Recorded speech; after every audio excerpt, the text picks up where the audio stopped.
Long before the ticking of mechanical clocks or the glow of digital screens, time was written in the stars, etched into the myths and legends of ancient civilizations.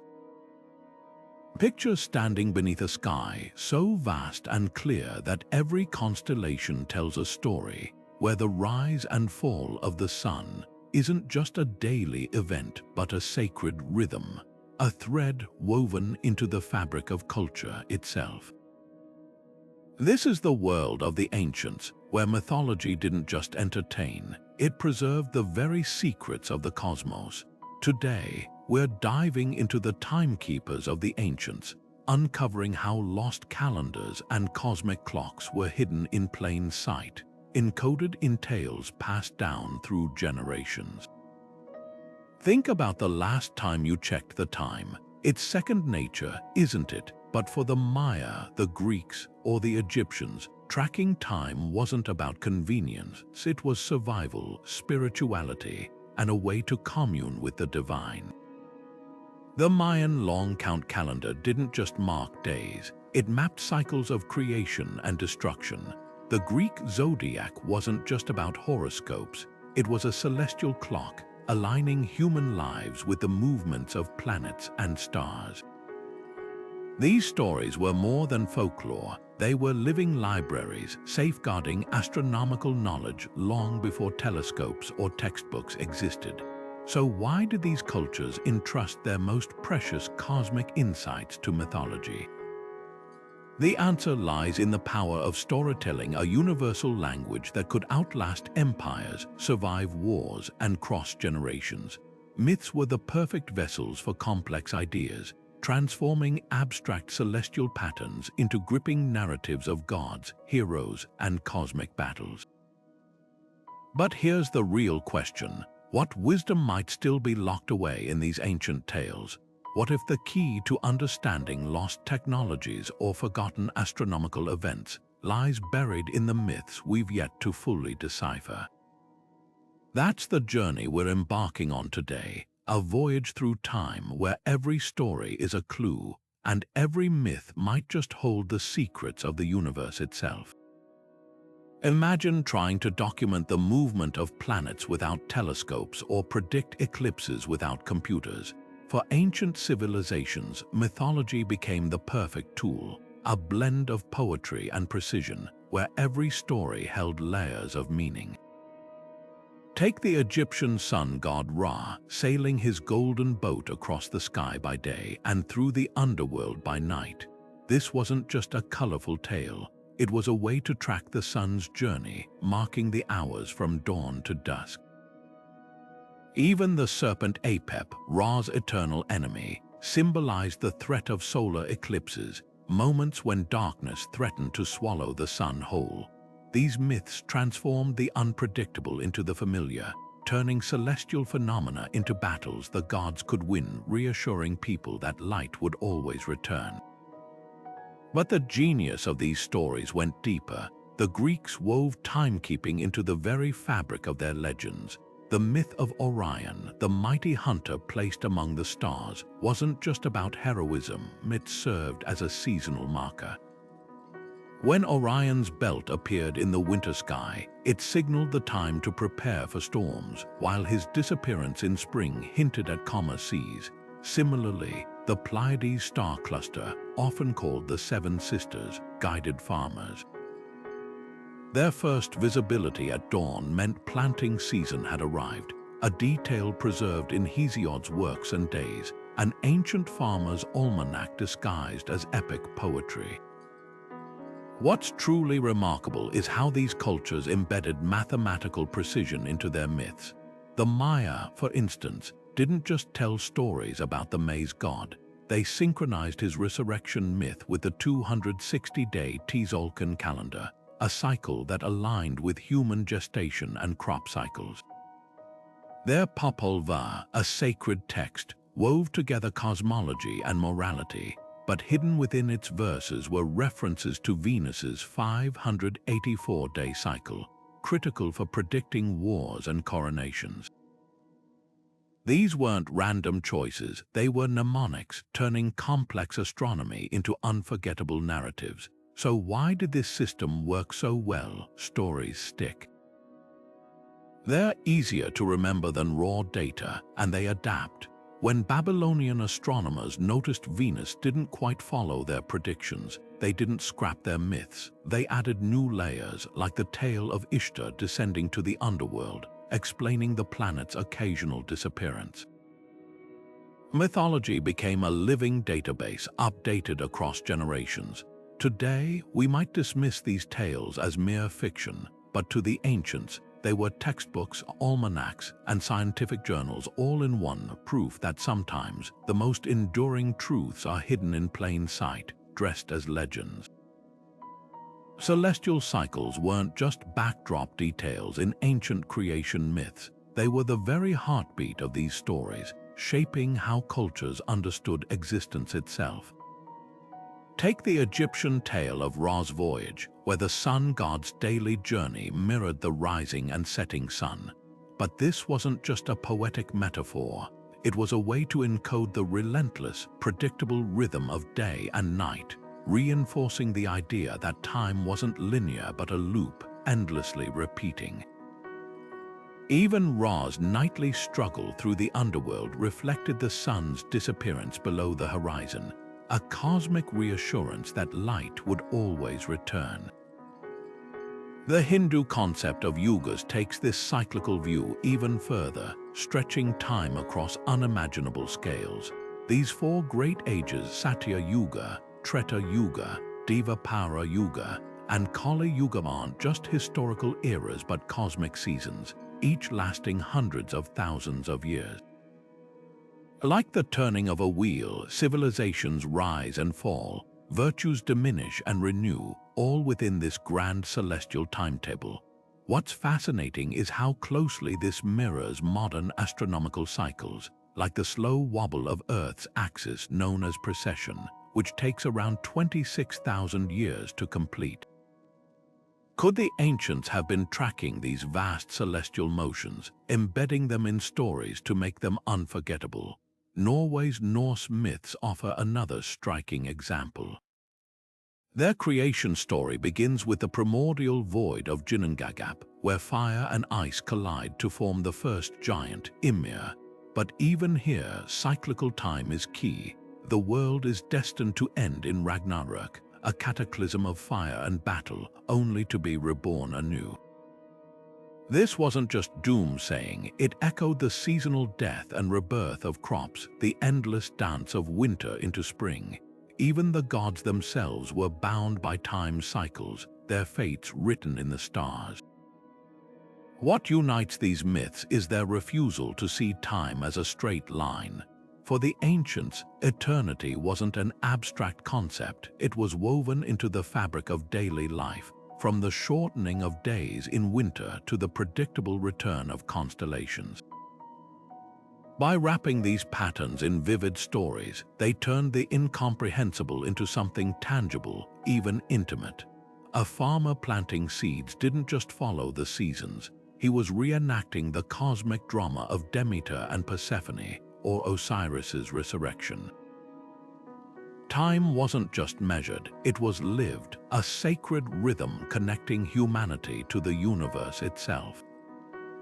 So what happens when we read these myths not as superstition, but as sophisticated timekeeping manuals? Suddenly, the story of the Aztec 5 suns, where 4 previous worlds were destroyed before the current one, sounds less like fantasy and more like a record of celestial events, perhaps even memories of real cosmic disasters.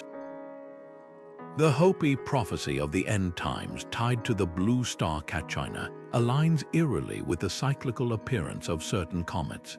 These stories weren't just about the past, they were tools for navigating the future, reminding us that time, in all its vastness, is still something we can understand if we know how to listen.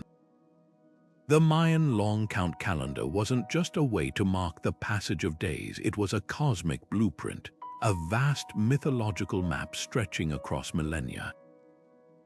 Imagine a civilization so attuned to the heavens that they could predict eclipses centuries in advance, not with computers but with stories. At the heart of their system was the belief that time moved in great, repeating cycles, each lasting 5,125 years. These weren't arbitrary numbers, they were woven into myths of creation and destruction, where the gods dismantled and remade the world at the turn of each era. One of the most striking examples lies in the Popol Vuh, the Mayan creation epic. On the surface, it's a tale of heroic twins defeating the lords of the underworld to resurrect their father, the maize god. But hidden within its verses are precise astronomical references like the hero twins' journey, mirroring Venus's movements, or their ball game symbolizing the delicate dance between Earth and its celestial neighbors. The maize god's rebirth wasn't just a metaphor for crops, it aligned with the rainy season, tying agriculture directly to planetary positions. What made the Mayan system so extraordinary was its layers of meaning. Take their sacred Tzolk'in calendar, a 260-day cycle interlocking with the solar year like gears in a cosmic clock. This wasn't just practical, it was mythological. Each day carried the energy of a specific deity, blending timekeeping with spirituality. When the Tzolk'in synchronized with Venus's 584-day cycle, it signaled events like wars or coronations, turning mythology into a political and scientific tool. But the real masterpiece was their long counts in point December 21, 2012. Modern panic about this date as a doomsday missed the point entirely. To the Maya, it marked not destruction but renewal, the closing of one cycle and the dawn of another, much like the winter solstice's return of light. Their myths didn't predict catastrophe, they celebrated the universe's rhythmic rebirth, a concept echoed in their architecture. Temples like El Castillo at Chichen Itza double as astronomical observatories, where shadow serpents slither down staircases precisely at equinoxes, merging myth with celestial mechanics. The brilliance of the Mayan system lay in its duality. Stories made the math memorable, while the math gave the stories weight. When a priest recited the Popol Vuh, they weren't just preserving culture, they were passing down an ancient algorithm, a way to navigate time itself. Today, as we piece together their codices, we're not just decoding myths, we're rediscovering a lost science, one where gods and numbers told the same story, a story written in the stars. For the ancient Greeks, the night sky wasn't just a canvas of stars. It was a stage where gods, heroes, and monsters played out their timeless stories. Take Orion, the mighty hunter, forever chasing the Pleiades across the heavens. His belt, those three bright stars, wasn't just a navigational guide for sailors. It was a seasonal marker, signaling the arrival of winter storms when it dominated the evening sky. Even his tragic fate, struck down by Artemis's arrow, mirrored the cyclical death and rebirth of nature, tying myth directly to the rhythms of the earth. The zodiac took this idea even further, transforming the ecliptic, the sun's path across the sky, into a 12-part epic. Each sign, from Aries the ram to Pisces the fish, carried layers of meaning. Aries didn't just represent a constellation, it heralded the spring equinox, the time for planting when the sun entered its sector. Taurus, the bull, wasn't merely a celestial creature but a symbol of fertility, its appearance coinciding with the calving season. These myths were more than entertainment, they were mnemonic devices, turning abstract celestial patterns into unforgettable narratives that even a farmer could recite. What's fascinating is how these stories crossed cultures. The Babylonians first mapped the zodiac, but the Greeks wove their own heroes into the stars, merging astronomy with drama.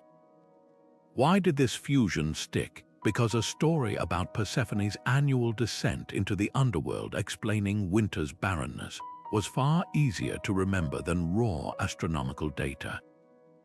Myths made the cosmos personal. When sailors saw Cassiopeia's throne in the sky, they weren't just spotting stars, they were recalling her vanity, her punishment, and the navigational cues her constellation provided.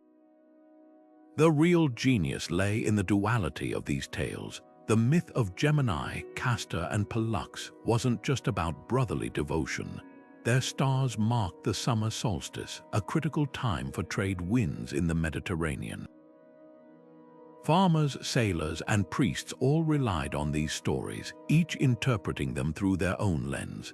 A constellation wasn't just a cluster of stars, it was a chapter in a living almanac, one that adapted as cultures collided.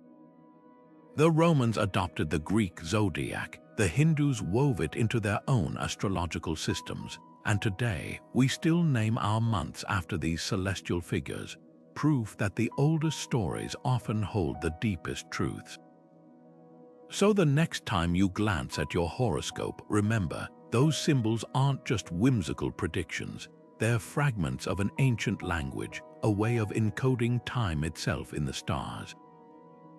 The Greeks didn't just see myths in the sky, they saw a clock, a compass, and a calendar, all wrapped in the grandeur of epic storytelling. And perhaps that's the greatest lesson, that knowledge, when dressed as legend, can outlast empires, bridging the gap between past and present with nothing but starlight. To the ancient Egyptians, the night sky wasn't just a spectacle, it was the outstretched body of the goddess Nut, her spine a glittering river of stars arching over the earth. Every evening she swallowed the sun god Ra, carrying him through her star-studded belly until dawn, when she gave birth to him anew. This poetic myth wasn't just a creation story, it was a precision timekeeping system. The Egyptians divided Nut's body into 36 sections, each marked by a group of stars called decans. As these decans rose and set throughout the night, they acted like celestial clock hands, dividing the darkness into measurable hours, one of humanity's first star clocks. But the genius of this system went deeper. The myth of Osiris and Isis intertwined with the cosmos in ways that blurred the line between astronomy and spirituality. When Sirius, the brightest star in the sky, vanished for 70 days each year, it mirrored Osiris's death and dismemberment. Its reappearance, just before the Nile's annual flood, symbolized Isis resurrecting her husband, bringing life back to the land. This wasn't mere symbolism, it was agricultural engineering. Farmers knew that when Sirius reappeared, the floodwaters would soon follow, turning the desert into fertile soil. The myth wasn't just about gods, it was a farmer's almanac, a hydraulic forecast written in the stars. What's astonishing is how meticulously these stories mapped reality. The decans didn't just mark hours, they shifted with the seasons, creating a star-based calendar. Temple ceilings, like the one at Dendera, depict Nut's body with constellations arranged to mirror their actual positions, turning mythology into a navigational tool. Even the pyramid's air shafts align with specific stars, ensuring the pharaoh's soul could ascend to the heavens along celestial pathways. The sky wasn't just observed, it was lived, its rhythms etched into daily rituals, harvests, and even the architecture. This fusion of myth and science reveals a profound truth. For the Egyptians, time wasn't abstract. It was the heartbeat of the divine, a cycle of death and renewal written in Nut stars and Osiris's resurrection. Their myths weren't fantasies, they were the original user manuals, teaching generations how to read the sky's hidden language. Today, as we peer at Sirius through telescopes, we're not just seeing a star, we're glimpsing the same celestial signal that once told an entire civilization when to plant, when to pray, and when to celebrate the return of light. Vedic timekeeping reveals a universe where numbers and narratives spin together in an endless cosmic dance. The Hindu concept of yugas, 4 vast epochs cycling from golden Satya Yuga to the Iron Age of Kali Yuga, wasn't just philosophy. It was a meticulous framework for understanding time's grand rhythms, where a single cycle spans 4,320,000 years. But here's what's extraordinary. These mythic durations weren't pulled from thin air. The Surya Siddhanta, an ancient Sanskrit text, calculated the length of a solar year as 365 days, 6 hours, 12 minutes, and 30 seconds, just a heartbeat away from our modern measurement of 365 days, 5 hours, 48 minutes, and 46 seconds. How did they achieve such precision without telescopes or calculators? The answer lies in their seamless blend of poetry and mathematics. Take the Rigveda's description of the sun as a chariot pulled by 7 horses, one for each day of the week, their colors mirroring the visible light spectrum. This wasn't just lyrical imagery, it encoded astronomical knowledge. The horses' 7 nests reflected the 7 classical planets visible to the naked eye, while the chariot's 12-spoked wheel represented the months of the year. Even the god Vishnu strides across the universe, measuring existence in 3 steps, mapped onto the sun's journey through dawn, noon, and dusk. Myths became mnemonics, turning celestial mechanics into unforgettable stories. Dive deeper and the connections grow more astonishing. The Mahabharata's account of a war lasting 18 days mirrors the 18-year cycle of lunar eclipses. The epic's climactic battle begins when the star Jayas, the modern-day Antares, aligns with the moon, an event that still marks the monsoon's arrival in India. Coincidence unlikely. These narratives were crafted by astronomer poets who saw no divide between sacred storytelling and empirical observation. The Bhagavata Purana even describes Earth as a sphere floating in space, centuries before Greek philosophers proposed the idea. What made this system so enduring? Unlike static records, Hindu myths adapted. When precession, the slow wobble of Earth's axis, shifted the constellations over centuries, the stories evolved too. The vernal equinox once occurred in Aries, marking the start of spring. As it moved into Pisces, the myths absorbed the change, with Vishnu's fish avatar symbolizing the new age. This flexibility turned mythology into a living science, where every generation could recalibrate the cosmos through story. Today, as we grapple with concepts like dark matter and multiverses, the Vedic model offers a radical perspective. That time isn't a straight line but a spiral, where knowledge loops back in new forms. The ancients didn't just predict eclipses, they wrapped them in epic tales of demons swallowing the sun, ensuring no one would forget how to read the sky. In a world drowning in data, perhaps their greatest lesson is this: the truths that endure are those told as stories where equations hide in the footsteps of gods, and the universe's secrets are written in starlight and song. In the vast tapestry of Chinese astromythology, the night sky wasn't just a collection of stars, it was a sprawling celestial bureaucracy, a mirror of the imperial court below. Each star held rank and duty, from the emperor star ruling the heavens to the lesser officials tracking the seasons, their movements meticulously recorded like court scribes updating the cosmic ledger. This wasn't mere fantasy, it was a sophisticated way to organize time itself. Imagine a farmer glancing up at the purple forbidden enclosure, a constellation mirroring Beijing's imperial palace, knowing that when certain officials shifted positions, it was time to plant rice or harvest wheat. The heavens weren't just observed, they were governed, with myths serving as the operating manual for an entire civilization. One of the most poignant examples is the legend of the Weaver Girl and the Cowherd, a tale as timeless as the stars themselves. Vega, the Weaver Girl, sits on one side of the Milky Way, forever separated from Altair, the Cowherd, except for one night each year, the 7th day of the 7th lunar month, when magpies form a bridge for their reunion. This story didn't just tug at heartstrings, it marked the Kixi festival, a date as precise as any modern calendar.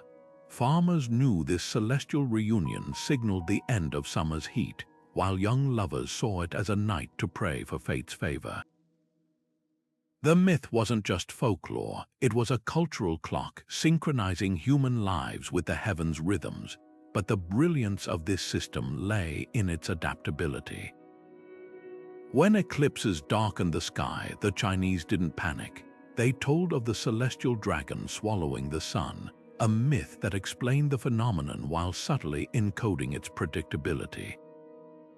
Comets weren't omens of doom but broom stars, sweeping away corruption in the cosmic court. Even the lunar calendar, with its intricate interweaving of solar and lunar cycles, was reinforced by stories like Chang's flight to the moon, where the goddess's exile mirrored the moon's phases, waning as she mourned, waxing as she renewed her glow. These tales transformed abstract astronomy into something tangible, something you could feel. So why did this allegorical approach endure for millennia? Because mythology bridged the gap between the unknowable and the everyday. A peasant might not understand orbital mechanics, but they could remember the story of the kitchen god, who ascended to the heavens each winter to report on mortal deeds, a myth that coincidentally aligned with the winter solstice, reminding families to prepare for the new year. The stars weren't distant lights, they were ancestors, officials, lovers, all woven into a narrative that made the universe feel intimate, orderly, and deeply human. What modern science might dismiss as superstition was, in truth, an elegant cognitive tool. The Chinese didn't just chart the stars, they gave them purpose, turning cold calculations into a living, breathing saga. And perhaps that's the most profound lesson, that timekeeping isn't just about tracking moments, but about meaning. When we look up at Vega and Altair today, we're not just seeing stars, we're glimpsing the same story that once taught an entire civilization how to live in harmony with the cosmos, one myth at a time. Buried beneath Mexico City's bustling streets for centuries, the Aztec sun stone waited like a dormant clock, 12 feet of carved basalt, telling a story far older than the Spanish conquest. At first glance, it's a mesmerizing work of art, but look closer, and you'll see it's a mythic blueprint for the universe itself. The central face, that's Tonatiuh, the sun god, demanding sacrificial offerings to keep time itself in motion. His outstretched tongue isn't just a gruesome detail, it's a sacrificial knife, a reminder that for the Aztecs, time wasn't free, it was bought with blood, a cosmic debt paid in rituals synchronized to the stars. The stone's concentric rings aren't mere decoration, they're layers of time itself. The innermost circle depicts the 5 suns, 5 world ages, each destroyed by cataclysms from jaguars to hurricanes, only to be reborn anew. This wasn't just folklore, it was a way to encode celestial cycles into cultural memory. Take the 4th sun, Nahui Atl, destroyed by floods.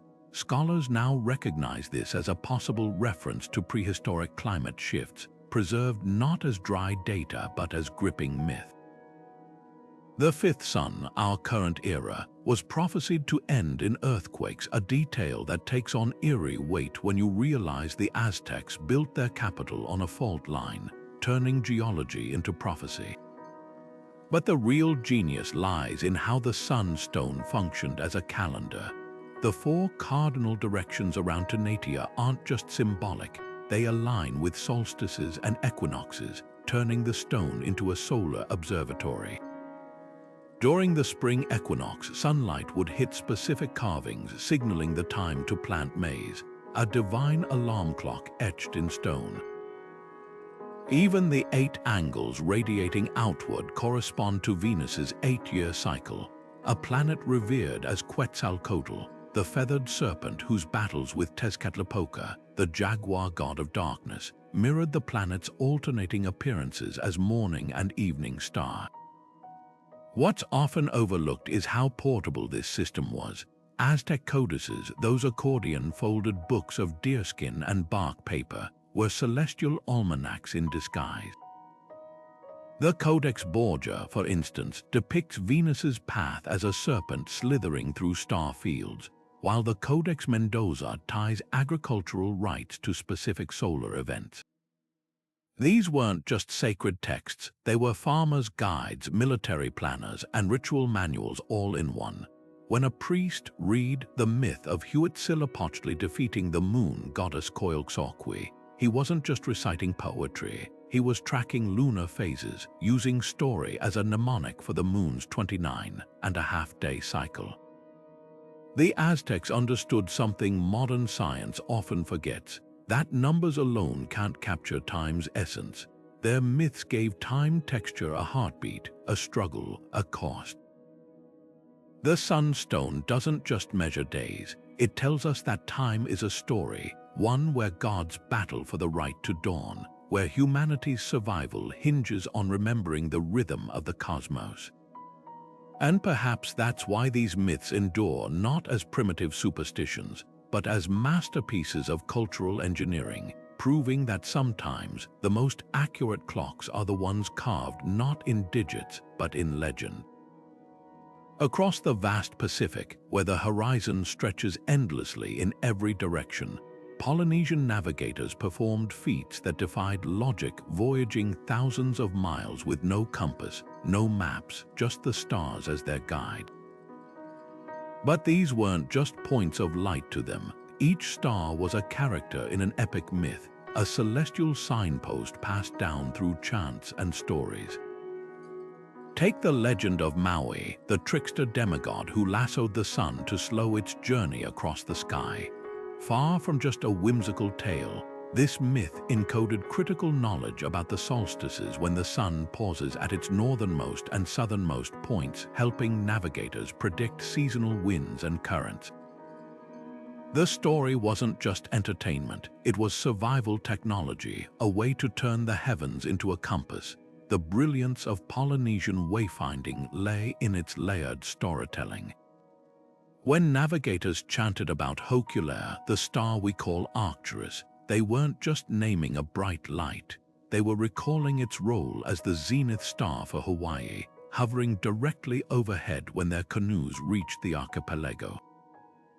The Pleiades, known as Macaulae, didn't just twinkle prettily. Their first appearance at sunset marked the start of the voyaging season, when calm seas and favorable winds made long journeys possible. These myths transformed abstract star patterns into a living navigation manual, one where every constellation had a personality, a purpose, and a place in the journey. What's truly staggering is the precision embedded in these oral traditions. Navigators memorized star paths for over 200 islands, tracking swells, bird flights, and even the color of clouds to find land. The legend of Tilopa, the underwater lightning said to flash toward distant shores, may have described bioluminescent plankton stirred by island currents, a natural phenomenon turned into a mythic homing beacon. These stories weren't just poetic, they were observational science distilled into unforgettable narratives. A single chant could hold generations of accumulated knowledge, like how the star cluster known as Manaiakalani, our Scorpius, pointed the way to Tahiti when it rose just east of zenith. Perhaps the most profound lesson lies in how these myths treated time and space as intertwined. Unlike Western maps with fixed coordinates, Polynesian navigation was fluid, dynamic, like the story of the creation goddess Papa giving birth to islands, which mirrored their understanding of seamounts and volcanic hotspots. When they spoke of star paths, they didn't mean static lines but relationships, the way Hikianalia Speaker and Hokulea rose together to guide sailors toward the Marquesas. Time wasn't measured in hours but in the rhythmic dance of celestial bodies, each movement a stanza in an endless epic.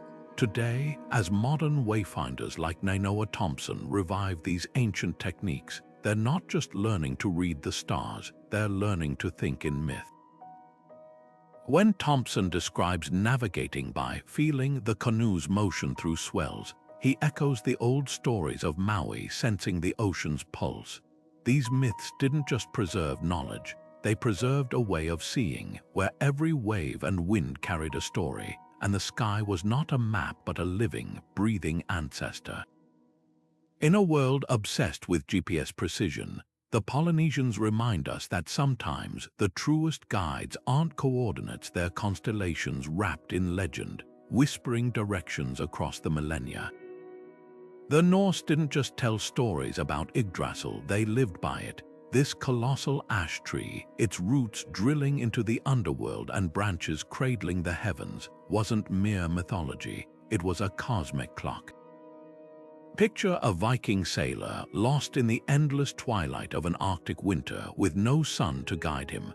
Instead of a compass, he'd recall the myth of the stag Eikthyr, perched atop Yggdrasil, whose antlers dripped dew into the world's rivers, a poetic way to track the melting of winter into spring. When the dew returned, so would the sun. This wasn't just folklore, it was a survival algorithm, turning the tree's cycles into a lifeline. Now consider Ragnarok, the doom of the gods, where the wolf skull finally devours the sun, plunging the world into endless winter. On the surface, it's a tale of apocalypse, but for Norse farmers, it was a metaphor for the Arctic's merciless winters, where the sun vanishes for months.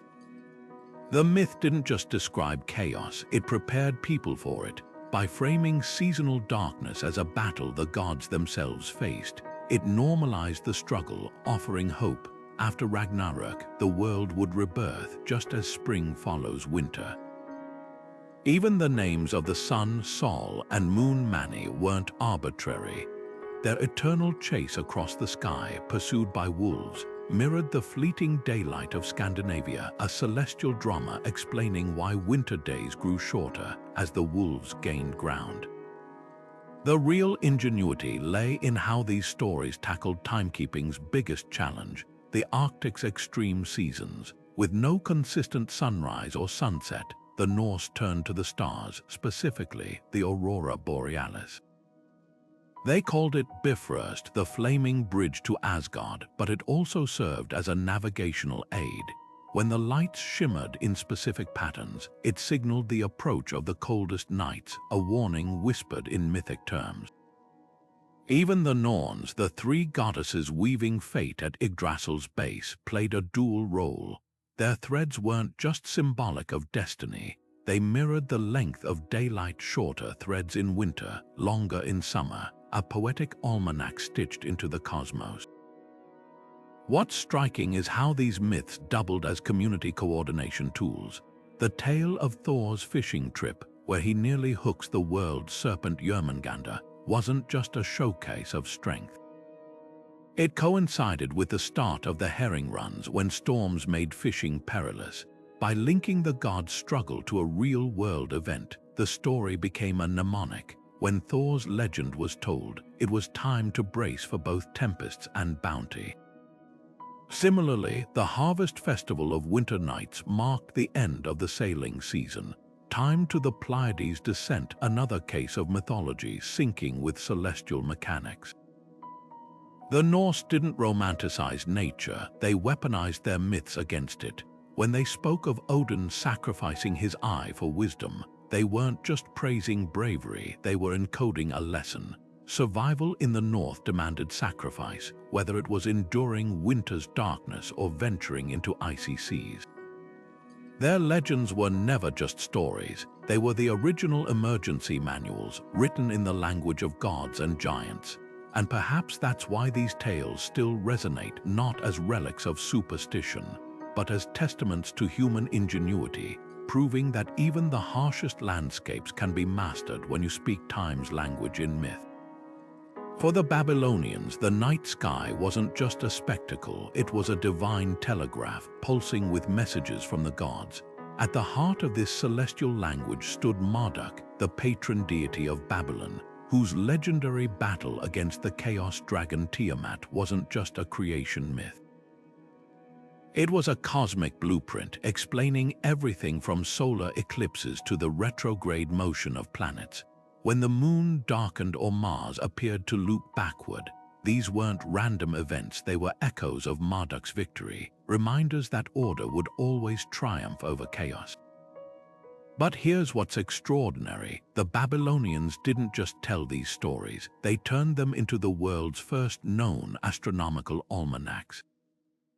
The Enuma Anu Enlil tablets, a sprawling collection of 70 cuneiform texts, reveal just how deeply myth and science intertwined. These clay tablets didn't merely track lunar phases, they paired each observation with an omen, transforming celestial mechanics into divine dialogue. A halo around the moon wasn't atmospheric optics, it was a warning of impending war. Jupiter rising beside the Pleiades signaled a bountiful harvest, while an eclipse meant the king's life might be in danger. Every entry followed the same structure. If celestial event, then prophecy. This wasn't superstition, it was systematic pattern recognition, dressed in mythic language to make it stick. Why wrap astronomy in storytelling? Because myths turn the terrifying unknown into something manageable. Imagine living in a world where eclipses happened without warning, where planets moved erratically against the stars. By framing these events as Marduk's ongoing struggle against chaos, the Babylonians didn't just explain the cosmos, they gave people agency. A lunar eclipse wasn't a blind catastrophe. It was a call to action, prompting rituals to strengthen Marduk against Tiamat's resurgence. Even their zodiac, later borrowed by the Greeks, was rooted in mythic archetypes, the ram of Aries tied to Dumuzi the shepherd, the scales of Libra echoing the judgment of the underworld goddess Ereshkigal. The genius of this system lay in its flexibility. When observations contradicted predictions, like Venus appearing brighter than expected, priests didn't discard the myths. They expanded them, adding layers to Marduk's legend to account for new data. Over centuries, these stories evolved into a sophisticated predictive toolkit. By the reign of Nebuchadnezzar II, Babylonian astronomers could forecast lunar eclipses within hours, all while crediting Marduk for maintaining cosmic order. What modern science might dismiss as primitive symbolism was, in truth, a groundbreaking fusion of empiricism and narrative. The Babylonians understood something we often forget, that data alone can't inspire or endure.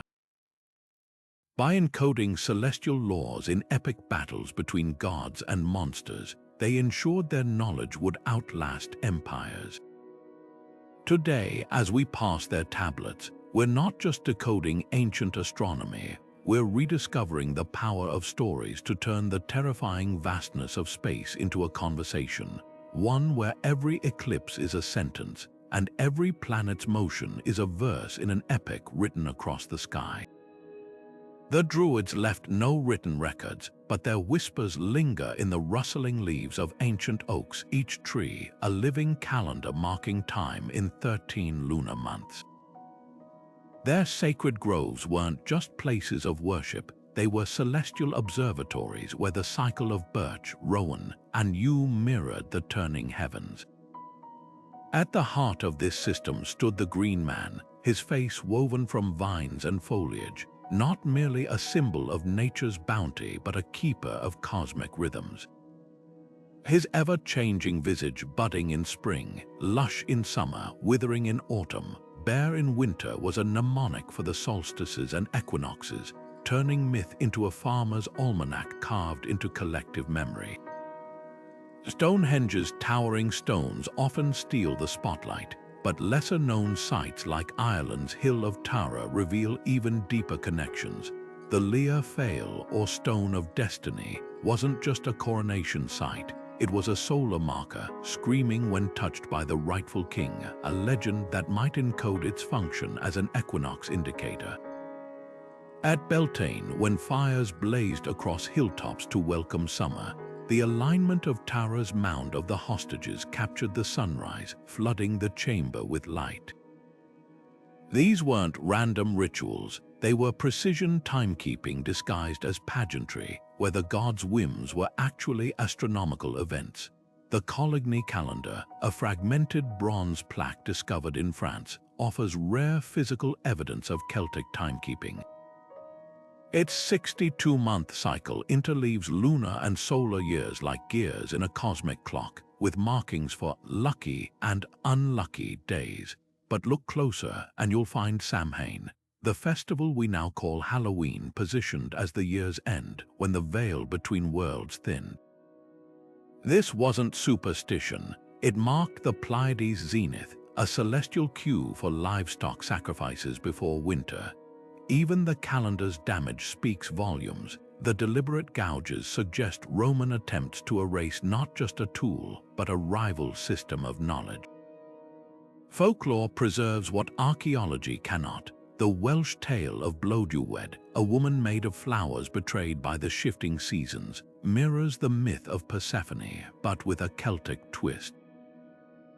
Her transformation into an owl coincides with the autumnal equinox, a warning about nature's fickleness encoded in allegory. The Irish hero Cú Chulain's warp spasm, a berserk fury tied to the moon's phases, hints at lunar cycles influencing ancient battle strategies. These stories weren't just entertainment, they were the Rosetta Stones of a lost science, where every metaphor held astronomical data. What survives today? The yew trees guarding churchyards, often older than the churches themselves, are living relics of sacred groves. The maypole dance, with its ribbon-woven patterns, echoes the celestial motions once tracked by Druidic astronomers. And when modern pagans celebrate the solstice at Stonehenge, they're not just reviving tradition, they're touching the frayed edges of a vast oral tapestry that once mapped the heavens in oak and myth. The Druids' greatest lesson might be this: that time isn't just counted but felt. In the gnarled bark of an elder tree, the first frost, or the hush of a forest holding its breath before dawn. Their calendar wasn't carved in stone, but in the world itself, waiting for those who know how to read it. Deep in the cliffs of Molly's Bandiagara escarpment, the Dogon people have guarded a secret for over 700 years, a celestial knowledge so precise it defies explanation. Their origin myth speaks of the Nommo, amphibious beings who descended from the heavens in a spinning ark, bringing wisdom from Sirius, the brightest star in our sky. But here's what stuns astronomers: the Dogon didn't just venerate Sirius, they described it as a binary star system, centuries before telescopes confirmed its tiny, dense companion, Sirius B. How could a culture without optical instruments know about a star invisible to the naked eye? The Nommo legend holds the first clue. These fish-like teachers, said to have arrived during a great drought, didn't just bring spiritual guidance, they delivered cosmic blueprints. Dogon elders speak of Sirius as Sigitolo, the star of the foundation, orbited by Potolo, an impossibly heavy grain-sized star made of a metal heavier than all Earth's iron. This isn't poetic metaphor, it's a chillingly accurate description of Sirius B, a white dwarf so dense that a teaspoon of its matter weighs 5 tons. Even the Dogon ceremonial masks tell this story. The Kanoga mask's crossed bars don't just symbolize the balance between heaven and earth, they mirror the orbital dance of the Sirius pair, a detail that aligns with modern astronomy's 50-year binary cycle. But the mysteries deepen.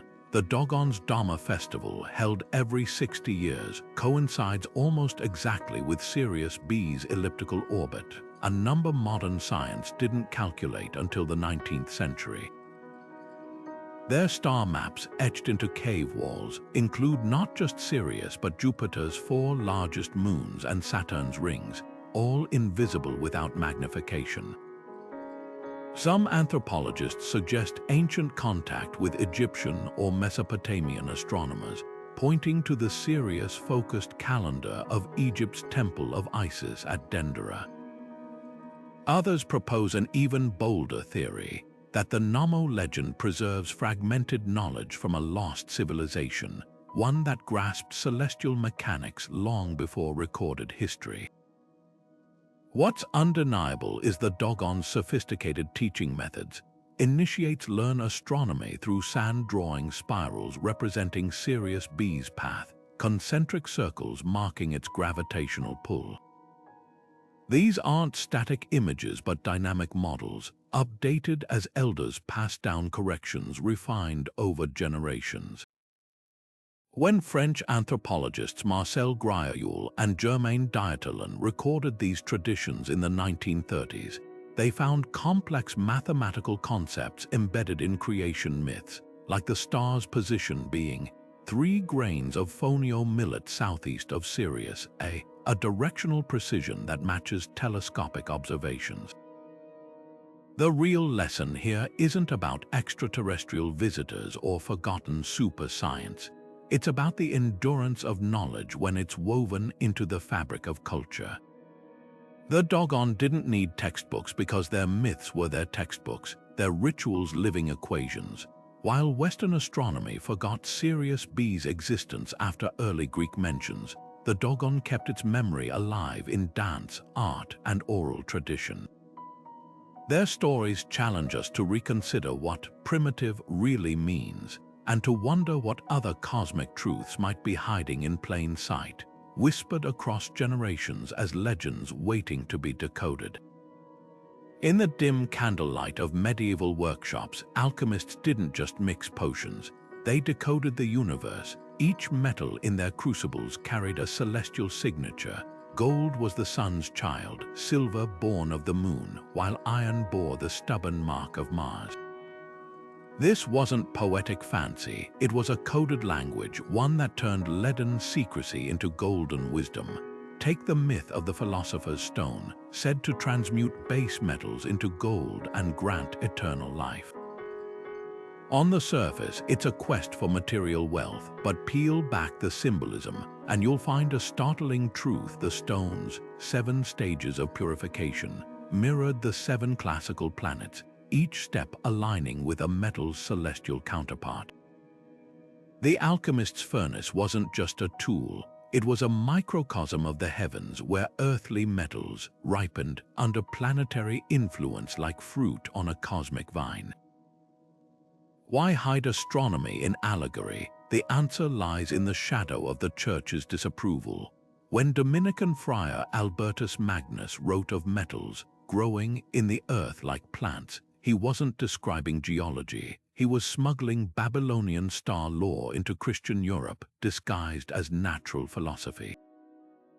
Alchemists spoke of the moon dissolving silver not because they misunderstood chemistry, but because openly discussing lunar cycles could brand them as heretics.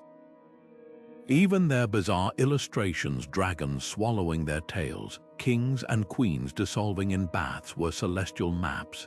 The famed Ouroboros, the serpent eating itself, didn't just symbolize infinity. It charted the ecliptic, the sun's path through the zodiac, a secret compass for initiates. The survival of this knowledge hinged on its obscurity. When Renaissance alchemist Michael Mayer depicted Apollo chasing Daphne through a forest of symbols, only the trained eye would spot the real story. Apollo's lyre was the constellation Lyra. Daphne's transformation into a laurel tree mirrored the moon's phases, and their chase traced the precession of the equinoxes. To the uninitiated, it was mythology. To adepts, it was astronomy encrypted in myth. Even Isaac Newton, often hailed as the father of modern physics, spent decades deciphering alchemical texts, convinced they held lost cosmic truths. His famous prism experiments, inspired by alchemical law linking sunlight's division into colors with the separation of metals in acid. What modern science dismisses as superstition was, in truth, an act of preservation. The alchemist's vessel of Hermes wasn't just a flask, it represented the womb of the sky, where metals gestated under planetary influence. Their cryptic motto, "As above, so below," wasn't mysticism. It was empirical observation, noting how Jupiter's 12-year orbit matched tin's crystallization patterns, or how Venus's 8-year cycle aligned with copper's oxidative hues. By the time the Enlightenment dismissed alchemy as fraud, its greatest triumph was complete. It had smuggled ancient astronomy through the Dark Ages, wrapped in tales of dragons and kings, waiting for a time when the stars could again be read without fear.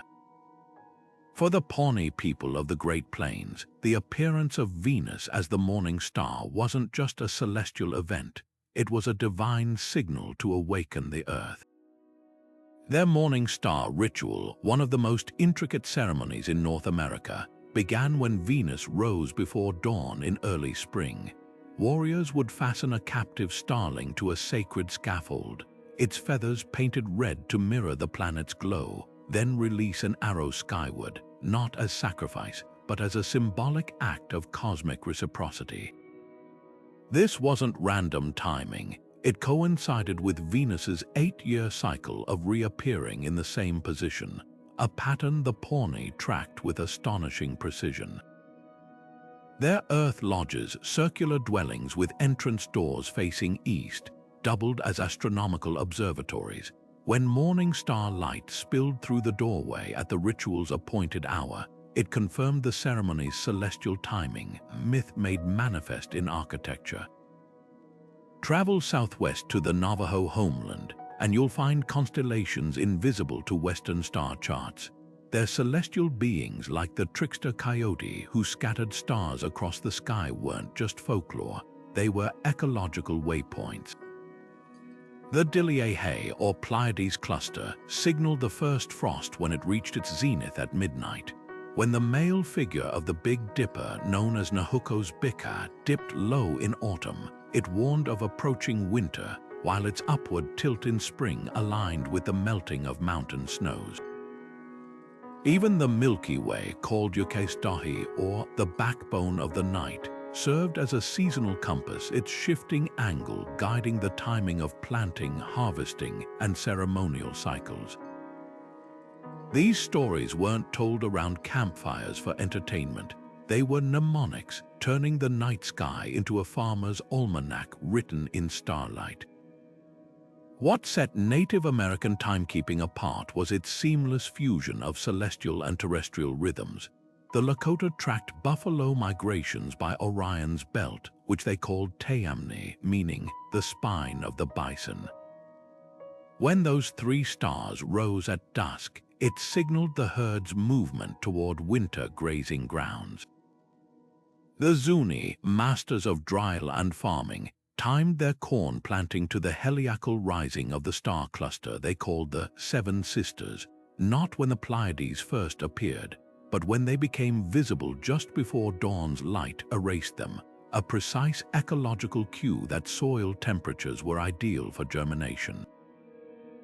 These myths didn't just describe nature, they synchronized human activity with its pulse, creating what anthropologists call ethnoastronomy, a science where every constellation was a chapter in an agricultural manual.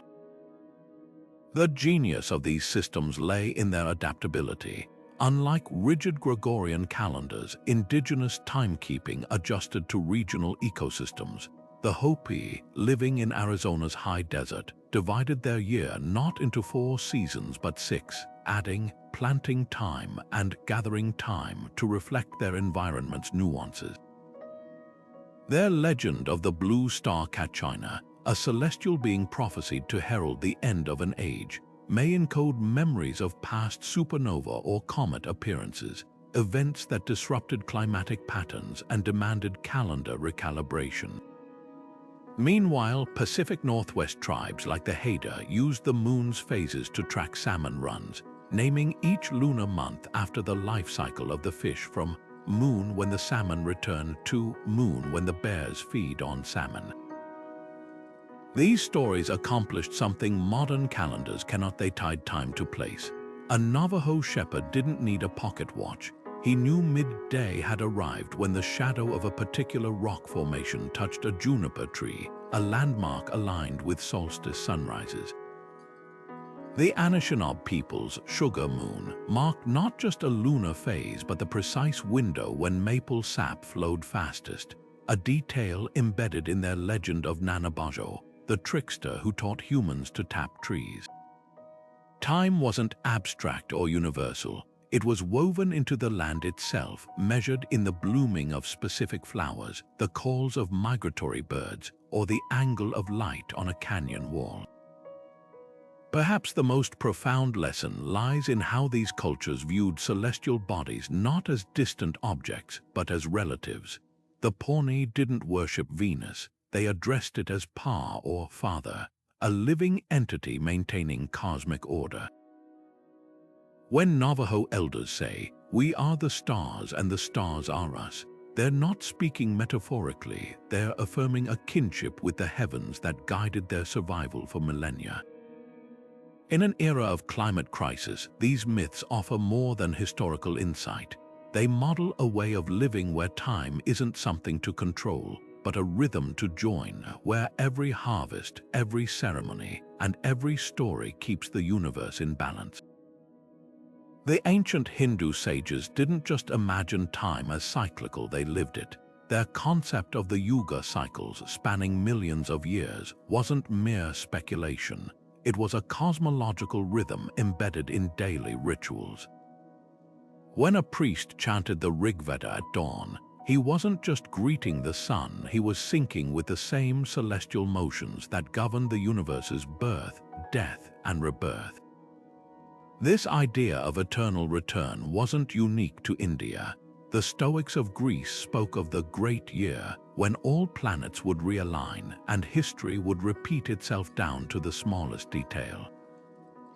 Even Nietzsche's eternal recurrence, his most haunting philosophical proposition, was less an original thought than a revival of this primordial intuition, that time isn't a straight line but a wheel, always turning back to where it began. Consider the Aztec belief in 5 suns, 5 world ages, each destroyed by cosmic forces before being reborn. Their sunstone isn't just art, it's a fractal model of destruction and renewal, mirroring volcanic eruptions and climate shifts their ancestors witnessed. Or take the Norse myth of Ragnarok, where the world drowns in fire and ice only for 2 survivors to repopulate the earth. These aren't just apocalypse tales, they're narrative blueprints for resilience, teaching that collapse isn't an end but a phase. The Maya took it further. Their long count calendar didn't end in 2012, it reset, like an odometer rolling over, because for them, time itself was a spiral, looping yet ascending. Why does this metaphor span continents? Look to nature's own cycles, seasons returning, rivers flooding, generations of eagles nesting in the same cliffs. Linear time is a modern abstraction. Ancient farmers didn't need clocks when the cherry blossoms told them when to plant. The circle isn't just poetic, it's practical. The Babylonian New Year festival, Akitu, reenacted creation annually to recharge cosmic order. The Egyptian Ouroboros, the serpent eating its tail, wasn't just a symbol of infinity. It was a reminder that pharaohs ruled by Maat, the eternal balance that required constant renewal. Even modern science hints at circularity. The water cycle, the carbon cycle, even the way galaxies spin in vast celestial pirouettes. But there's a deeper layer. Circular time isn't just repetition, it's redemption. In Hindu tradition, each Kali Yuga, our current age of strife, gives way to a golden Satya Yuga, not identically but transformed, like a forest after a wildfire. The Stoics saw recurrence as moral instruction. If you'd relive your life infinitely, make it worthy of repetition. Nietzsche twisted this into a dare, live so fully that you'd welcome eternity's echo.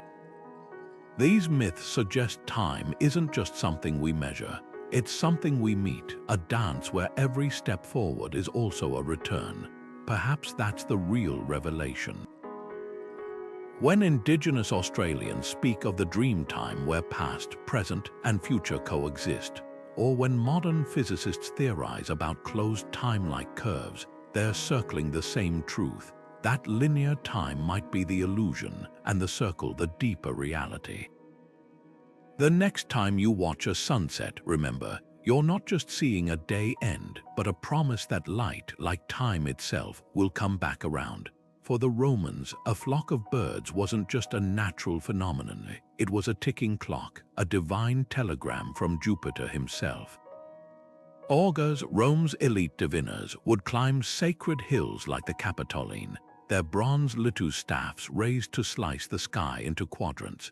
The direction of an eagle's flight, the pattern of geese at dawn, even the way chickens ate grain. Each movement was a celestial cipher, revealing the gods' will and the optimal moment for war, harvest, or lawmaking.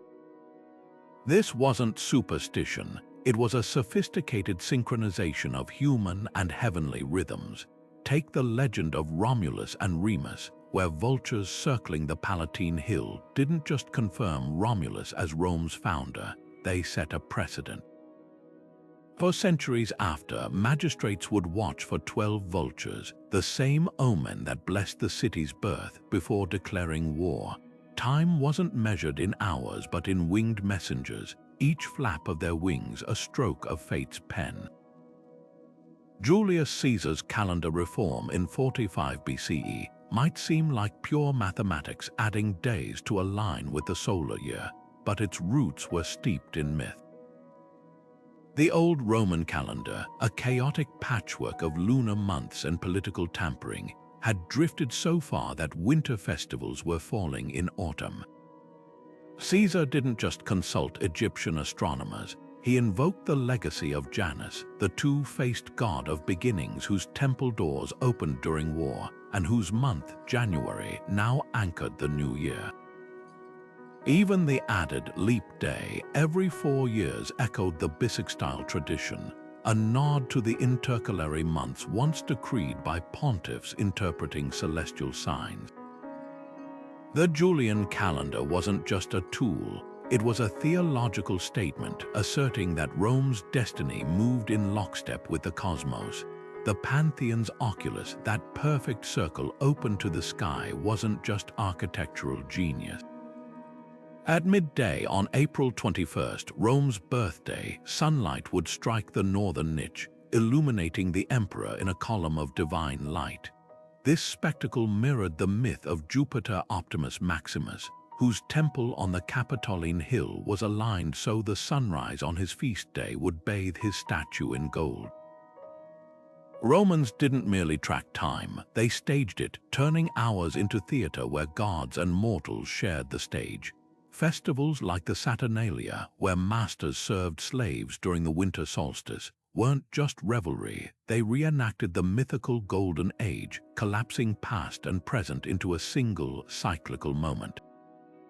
What set Rome apart was how tightly they wove destiny into timekeeping. The Sibylline books, cryptic prophecies purchased from a mystic by Rome's last king, weren't stored in a temple for casual reading.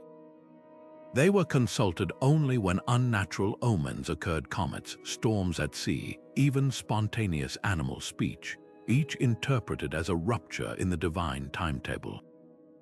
When Hannibal annihilated Roman legions at Cannae, it wasn't just a military defeat, it was a temporal crisis requiring a return to origins ritual where priests buried Greek and Gallic couples alive to reset sacred time. Even the Vestal Virgin's eternal flame was more than symbolic. Its fluctuations were read like a celestial clock, with sudden dimming said to foretell the fall of emperors. Rome's genius lay in making myth the ultimate timekeeper. When Constantine later adopted Christianity, he didn't abandon celestial logic. He repurposed it, aligning Christmas with the winter solstices, return of light, and Easter with the first full moon after the spring equinox.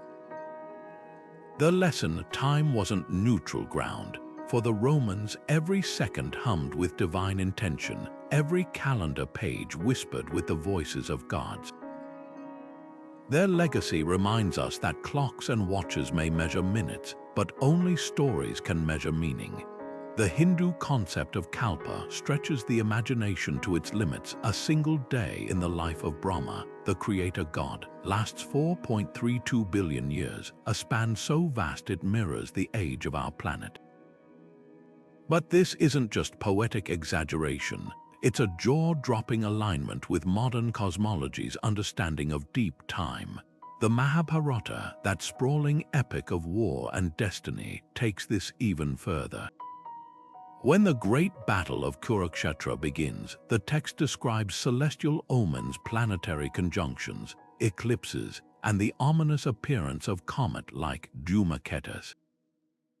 Astronomers now recognize these as precise records of real astronomical events around 3100 BCE, preserved not in dry star charts but in the throbbing heart of a story about honor, betrayal, and cosmic justice.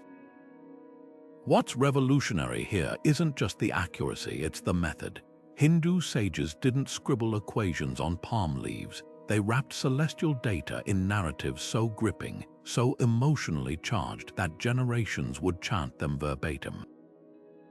The position of Saturn at Rohini, the retrograde motion of Mars, even the rare alignment of Jupiter and Venus, all were encoded in the Mahabharata's drama. When Arjuna hesitates on the battlefield, it's not just a moral crisis, it's a celestial clock striking the hour. The Pandavas' exile lasts 13 years, matching the time it takes for Jupiter to complete just over one orbit, a detail that would help oral storytellers keep the astronomy intact across centuries. This fusion of myth and science reaches its zenith with the concept of yugas, cyclical ages that mirror the universe's expansion and contraction. The Kali Yuga, our current era of strife, lasts 432,000 years, a number that reappears in Babylonian and Mayan calendars. Coincidence unlikely. The Surya Siddhanta, an ancient Hindu astronomical text, calculates the length of a solar year within minutes of modern measurements, all while describing the sun's chariot pulled by 7 horses, one for each day of the week and color of the rainbow. These stories weren't substitutes for science. They were its delivery system, ensuring that cosmic truth survived wars, invasions, and the erosion of centuries. The real lesson lies in Brahma's own lifespan, 100 of his years, each made of 360 such days, totals 311,040,000,000,000 human years. That's not far off modern estimates of the universe's eventual heat death. The ancients didn't have telescopes, but they had something just as powerful, the ability to see time not as seconds ticking by, but as a grand, rhythmic dance. When we dismiss these myths as mere stories, we're the ones losing sight of the cosmos. They weren't gazing at the stars, they were listening to them, hearing the universe whisper its secrets in the language of legend. When Amaterasu, the radiant sun goddess of Shinto belief, retreated into a cave, plunging the world into darkness, she wasn't just throwing a divine tantrum, she was marking time itself. This iconic myth from Japan's 8th century Kojiki isn't merely a tale of celestial drama. It's a sophisticated allegory for solar eclipses, those moments when the moon briefly steals the sun's light.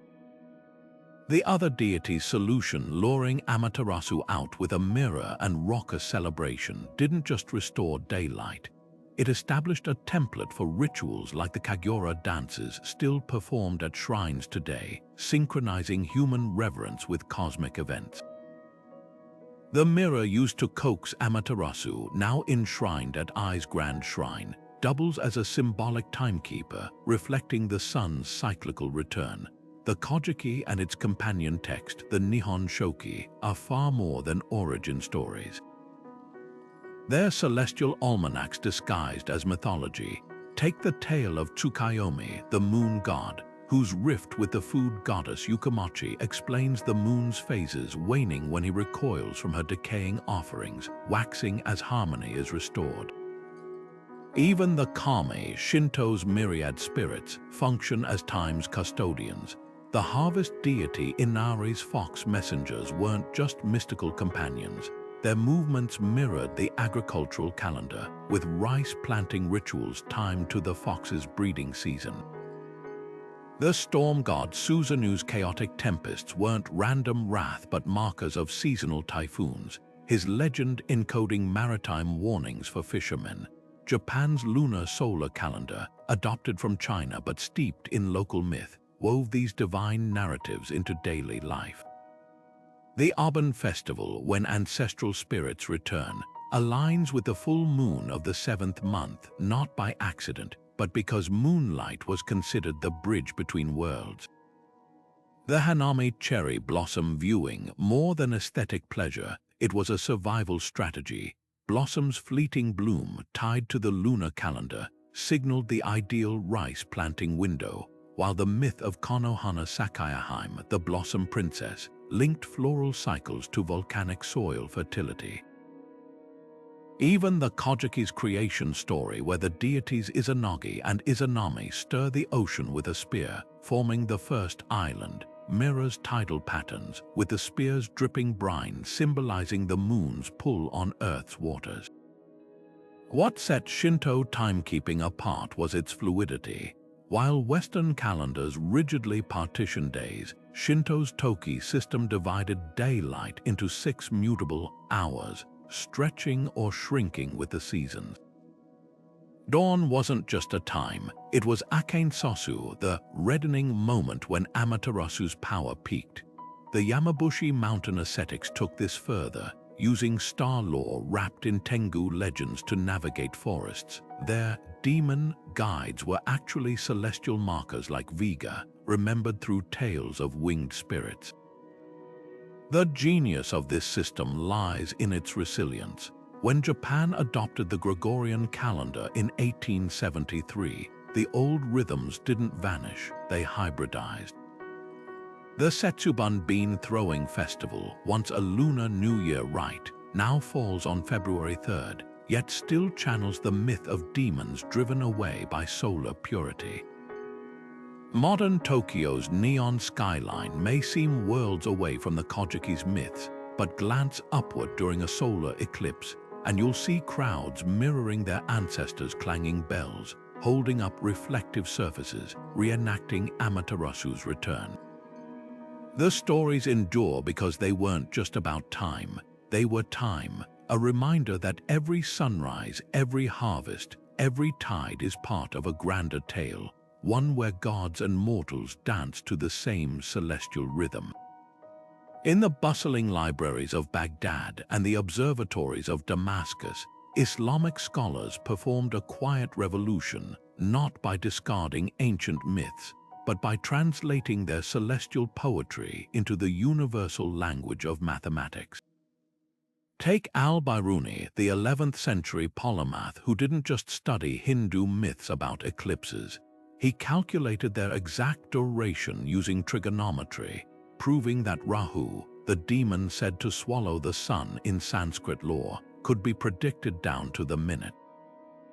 His masterwork, The Chronology of Ancient Nations, didn't dismiss Babylonian omens or Greek zodiac tales. It decoded them, showing how Mesopotamian priests had hidden eclipse cycles in stories of Marduk battling Tiamat. This wasn't just preservation, it was alchemy, turning storytelling gold into scientific platinum. The real genius of this synthesis lay in its practicality. While medieval Europe languished in the so-called Dark Ages, astronomers like al-Battani were reworking Ptolemy's Almagest not as dogma, but as a dynamic toolkit.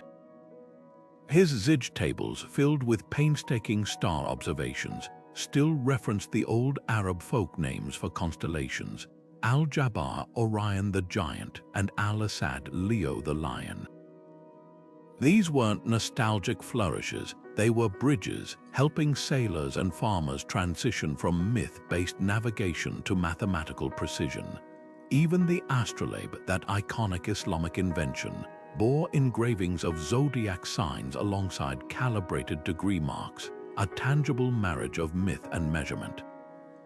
Why did this matter? Because myths, no matter how vivid, fade without interpreters. When the House of Wisdom in Baghdad commissioned translations of Sanskrit and Syriac texts, they weren't just stockpiling knowledge, they were creating a Rosetta Stone for cosmic wisdom. Consider the Persian tale of Jamshid's 7-ringed cup, a mythical goblet that showed the universe's layers. By the time Al-Khwarizmi refined the story, those rings had become orbital diagrams, inspiring his groundbreaking work on elliptical trajectories. The Quran's verse, "We made the sky a protected ceiling," 21:32, wasn't discarded by scientists. It spurred hypotheses about atmospheric layers, with scholars like Ibn Sina speculating on the protected nature of Earth's air centuries before the ozone layer was discovered. This fusion reached its peak with Ulugh Beg's Samarkand Observatory, where myth became math with breathtaking precision. His star catalogue didn't just list positions, it preserved the Turkic legend of the Altun Kan Golden Khan constellation, now known as Cygnus, while updating its coordinates to within 1 arcminute of accuracy. The Islamic Golden Age didn't choose between myths and equations. It proved they were two sides of the same celestial coin. When modern astronomers use algorithms to predict comet paths, they're standing on the shoulders of giants who saw no contradiction between calculating Jupiter's orbit and recounting how the prophet Idris Enoch ascended to the stars. The lesson: that progress doesn't erase stories, it needs them not as relics but as sparks lighting the way forward. The Babylonians didn't just name constellations, they turned the sky into a mythic spreadsheet where every star cluster held dual roles as both storybook characters and celestial coordinates. When they mapped the zodiac over 2,500 years ago, they weren't sketching whimsical shapes, they were creating a cosmic filing system. Take Aries, the ram. Its position marked the spring equinox in ancient Babylon, a critical anchor for their agricultural calendar. But it was also tied to the myth of the golden fleeced ram that rescued Phrixus, embedding seasonal change into a narrative so vivid, even illiterate farmers could recite it. This duality was genius. The stars became both calculator and comic book, where mathematical precision wore the mask of epic drama. Greek astronomers inherited this system but added their own narrative flair. Ptolemy's Tetrabiblos didn't just catalogue star positions, it wove them into fate itself, claiming planetary alignments at birth could shape personality. Yet beneath the horoscopes lay hard science.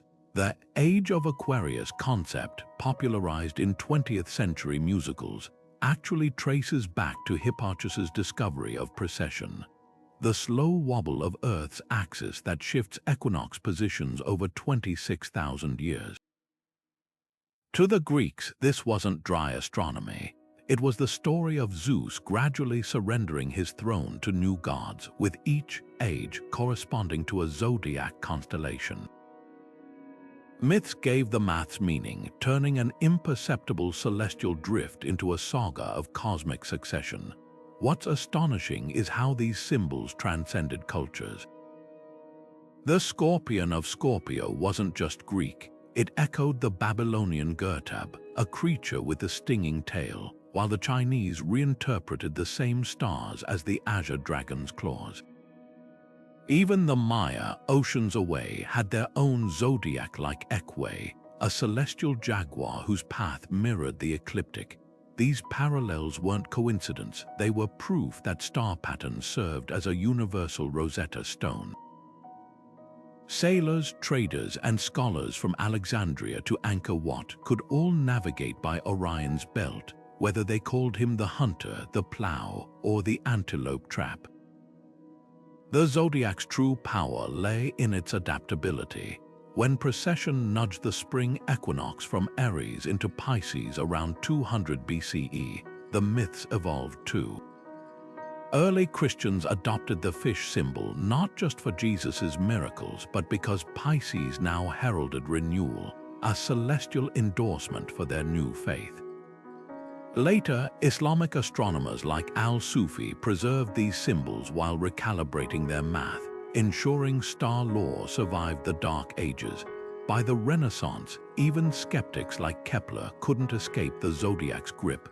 He dismissed astrology as superstition, yet still used its terminology to plot planetary orbits. Today, we dismiss horoscopes as frivolous, but their origins were anything but. Those 12 signs were the emojis of antiquity, compact, cross-cultural vessels for encoding everything from solstice dates to monsoon forecasts. When a Babylonian priest read Leo's position, he wasn't predicting love fortunes, he was calculating the Nile's flood season. The zodiac's legacy reminds us that the most enduring science often wears the disguise of story, turning cold equations into constellations we can't help but see ourselves in. The early Christian church didn't erase pagan timekeeping, it baptized it. When Pope Gregory XIII reformed the calendar in 1582, he wasn't just fixing math errors, he was continuing a tradition as old as Constantine, repurposing celestial rhythms for sacred storytelling. Take Christmas, celebrated on December 25th, not because Scripture records Christ's birth date, but because it aligned with the Roman festival of Sol Invictus, the unconquered sun. As the winter solstice passed and daylight began returning, the Church reframed this solar rebirth as the birth of the light of the world. The timing wasn't arbitrary, it was strategic, grafting Christian theology onto humanity's oldest clock, the sun's yearly journey. Easter reveals even deeper celestial layers. Unlike Christmas's fixed date, Easter dances between March and April, tied to the first Sunday after the first full moon following the spring equinox. This complex formula isn't just biblical tradition, it's a direct inheritance from Passover's lunar reckoning and older pagan celebrations of spring fertility. The resurrection's link to the equinox wasn't accidental. It echoed myths like Persephone's return from the underworld, symbolizing nature's revival. By anchoring Christ's victory over death to the moment daylight overtakes darkness, the Church transformed an astronomical event into a theological manifesto. Even the word Easter may derive from Eoster, an Anglo-Saxon goddess of dawn, her festival timing preserved under new meaning. Saints' days became the medieval equivalent of astronomical markers. February 2nd's Candlemas, where candles blessed in church symbolized Christ as the light of revelation, originally marked the Celtic imbolc, the midpoint between winter solstice and spring equinox, when ewes began lactating. The fires of St. John's Eve on June 23rd replaced midsummer bonfires lit since Stonehenge's builders tracked the solstice. These weren't superficial rebrandings, they were acts of temporal alchemy, where the Church synchronized its liturgy with the primal human instinct to mark time by Earth cycles. The monastic hours, matins, lauds, prime turned daily life into a celestial ritual. Benedictine monks didn't just pray 7 times a day, they mapped prayers to the sun's position, with compline at nightfall and vigils in the star-filled predawn. Their manuscripts, like the 9th century Plan of St. Gall, show cloisters designed as cosmic diagrams where walking the garden path mirrored the sun's journey. The Church didn't reject ancient astronomy, it sacralized it, turning the cosmos into a cathedral where every hour chimed with divine order. This fusion reached its zenith with Gothic cathedrals. Chartres' labyrinth, walked by pilgrims on equinoxes, doubled as a solar calendar, while its stained glass cast kaleidoscopic light patterns tracking feast days. The rose window above Notre Dame's south transept aligns with the summer solstice sun, flooding the nave with light, a deliberate echo of pagan solar temples. These weren't just architectural marvels, they were stone and glass myths, encoding celestial knowledge in soaring vaults and shadow play. The brilliance of this system lay in its adaptability. When Germanic tribes resisted abandoning Yule, the Church absorbed it as Christ's 12-day feast. When maypole dances proved unstoppable, they were rebranded as celebrations of the Virgin Mary. Timekeeping became a dialogue between earth and heaven, where farmers could still plant by the moon's phase, now under the patronage of Saint Anthony, and sailors navigate by Polaris, now called St. Peter's Star. The medieval church didn't conquer pagan time. It consecrated it, proving that the oldest truths endure when clothed in new stories. Standing before Stonehenge at dawn on the summer solstice, you witness a phenomenon that's unfolded for over 4,000 years. The rising sun perfectly framed by the heelstone, its rays piercing the heart of the monument. This wasn't accidental architecture, it was a celestial calculator carved in stone, a silent sermon to the sky. Yet the builders left no manuals, no star charts, only the whispers of myth. The same mystery echoes at Ireland's Newgrange, where the winter solstice sunrise floods a narrow passage, illuminating a chamber older than the pyramids. Who were the timekeepers who designed this? They've left us no names, only stones that hum with intention. Consider the legends that might have grown around these sites. The Welsh tale of the wizard Merlin transporting Stonehenge's blue stones from Ireland isn't just fantasy. It mirrors the geological truth that some stones were hauled over 140 miles. Could this myth preserve a garbled memory of the monument's construction? At Newgrange, the Irish saga of the god Ingus, who tricked his father into giving him the Brú na Bóinne, Newgrange's ancient name, for a day and a night, which he then claimed forever, might encode the solstice's eternal recurrence, a day that symbolically never ends. These stories aren't just decoration, they're the user manuals we lost. Machu Picchu's Intihuatana stone takes this further. The Quechua name means hitching post of the sun, and during equinoxes the pillar casts no shadow, a feat requiring precise astronomical knowledge. The Inca didn't need written records because their myths were their records. The story of Inti, the sun god, abandoning his children during eclipses wasn't just a cautionary tale. It was a way to remember that eclipses occur when the moon swallows the sun. The Temple of the Condor's alignment with the Milky Way during the June solstice. That's the celestial condor Mayu, whose wings were said to carry souls to the afterlife, mirroring the galaxy's luminous path. What unites these sites is their builders' understanding that myth outlasts empires. Stonehenge's architects knew their culture might fade, but the sun would always return to that alignment. Newgrange's creators buried their knowledge in a mound, trusting that future generations would see the solstice light and remember. The Inca carved their celestial insights into mountain peaks, where the stones themselves would keep time long after Spanish conquest tried to erase their cosmology. These monuments aren't just aligned with stars, they're aligned with eternity, proving that when you want knowledge to survive millennia, you don't write it down. You turn it into a story the sky itself can tell.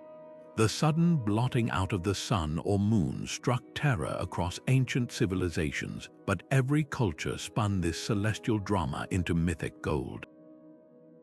In Norse legends, the sky wolves Skirl and Hati eternally chased the sun and moon, catching them during eclipses in their desperate hunger. The Chinese banged drums and shot arrows skyward to scare away the celestial dragon swallowing their sun. The Vietnamese told of a giant frog devouring the glowing orb, while the Batamaliba people of Togo and Benin saw it as the sun and moon stopping mid-fight to reconcile. These weren't just colorful tales, they were psychological armor against cosmic unpredictability, transforming blind panic into narrative order. What's remarkable is how these myths often encoded real astronomical knowledge. The ancient Greeks knew that solar eclipses only occurred during new moons, hence their myth of the witch-like demon Momo hiding the sun's face. The Babylonian Enuma Anu Enlil tablets paired eclipse omens with detailed records of past occurrences, allowing priests to identify the 18-year Saros cycle long before modern astronomy confirmed it. Even the Cherokee legend of a giant spirit frog swallowing the sun held practical wisdom. The tribe noted eclipses often preceded seasonal rains, linking the event to ecological cycles. The genius of these stories lay in their dual purpose. On one hand, they explained the unexplainable, why daylight could vanish at midday, why the moon sometimes bled copper red during lunar eclipses. But they also served as memory aids for prediction. The Hindu myth of Rahu, the decapitated demon whose flying head causes eclipses by swallowing the sun, reinforced the idea that eclipses follow predictable patterns. Rahu's revenge happens at regular intervals. Polynesian navigators recited chants about the shark god Tinarau devouring the moon, while simultaneously tracking eclipse cycles through generations of oral tradition with astonishing accuracy. These myths didn't just soothe fears, they built bridges between chaos and control. When the ancient Egyptians saw the sun vanish, they didn't just scream about Ra's boat sinking. They enacted rituals to help the sun god defeat the serpent Apep, knowing from experience that light always returned. The Inca, witnessing the moon darken during lunar eclipses, believed their celestial jaguar was attacking it, but their astronomers also knew exactly when to expect the next event, having recorded cycles across generations in knotted quipu strings. The eclipse myths that endured did so because they balanced awe with agency. They acknowledged the terror of cosmic disorder while whispering a crucial reassurance: this too shall pass. The sun always escapes the wolf's jaws, the dragon always spits out its prey, and in that reassurance lay the seeds of science. For if eclipses could be predicted within stories, perhaps they could be predicted with math. The myths were never lies, they were hypotheses dressed in the only language early humanity had. When Thales of Miletus predicted the solar eclipse of 585 BCE, ending a war between the Medes and Lydians, he stood on the shoulders of generations of storytellers who first dared to find patterns in the sky's chaos. From the Mayan long count to the Norse Ragnarök, these ancient myths did far more than entertain. They functioned as the world's first user manuals for the cosmos. Imagine a Viking sailor navigating by Orion's belt, not just as a cluster of stars, but as the god Ullr's frozen footsteps across the winter sky. Or a Polynesian voyager chanting the legend of Maui slowing the sun, while unconsciously calculating solstice positions to guide their canoe across thousands of miles of open ocean. These stories were the original augmented reality, overlaying celestial patterns with narrative meaning that made the universe legible, predictable, and deeply personal. What's astonishing is how these timekeeping myths transcended geography and culture. The Mayas' obsession with Venus cycles mirrored the Babylonians' reverence for Ishtar, both civilizations tracking the same planet's dance to predict wars and harvests. The Dogon's knowledge of Sirius B finds echoes in Egyptian temple alignments, while Hindu yuga cycles and Aztec sun stones both conceived of time as a wheel, endlessly turning. These parallels suggest something profound: that mythology wasn't just a cultural quirk, but a universal human technology for encoding cosmic truths in unforgettable form. Today, as we tap screens to check atomic clock precision, we've gained accuracy but lost something vital: the intimacy of a universe that speaks in stories. Modern astronomy tells us a solar eclipse occurs when the moon's shadow falls on Earth, but compare that to the visceral drama of the Vietnamese eclipse myth, where villagers bang pots to scare off a giant frog devouring the sun.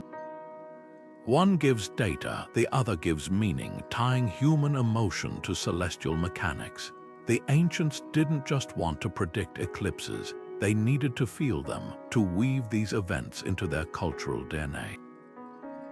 Perhaps the greatest lesson lies in how these myths balanced precision with poetry.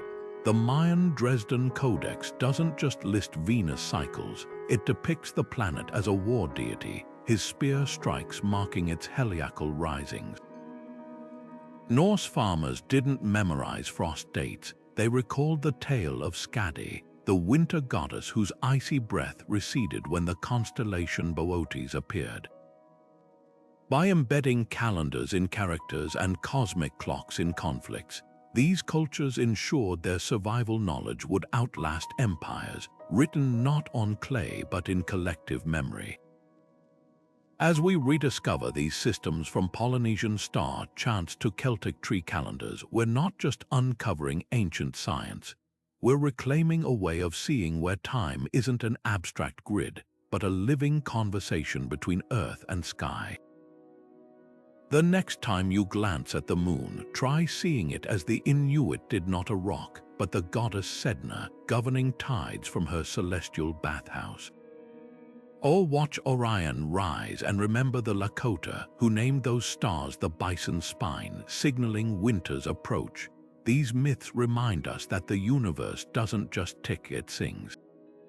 And if we listen closely, we might hear the melodies our ancestors left for us, hidden in plain sight among the stars. So what ancient timekeeping story speaks to you? Is it the Navajo's constellation-based farming cycles, or the way Greek farmers planted when the Pleiades vanished in spring? Share your favorite cosmic myth below, and let's keep these celestial stories alive. Don't forget to subscribe for more deep dives into humanity's oldest wisdom, where every legend is a map, every god a clock, and the sky itself is the greatest story ever told.